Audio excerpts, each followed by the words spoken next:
స్థానిక Sangadigunta IPD colony లోపల ఉన్న 15వ డివిజన్లోని కిడాంబి నగర్ కొబ్బరికాయల సాంబయ్య కాలనీ వినాయకుడి గుడి వద్ద ఉన్న భూమి అలహాబాద్కు చెందిన ఉదాసీన మఠంకు చెందినది.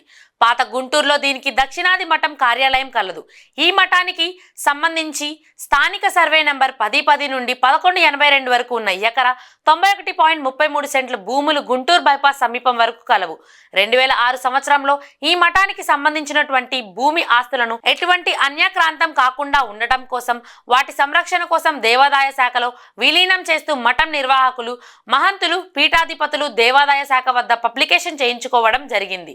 ఈ సందర్భంగా ఆ ఆస్తుల పరిరక్షణ కోసం డిపార్ట్మెంట్ అనుమతితో సింగిల్ ట్రస్ట్ ని ఏర్పాటు చేయడం జరిగిందని బ్రాహ్మణ చైతన్య వేదిక సిరివరపు శ్రీధర్ అన్నారు.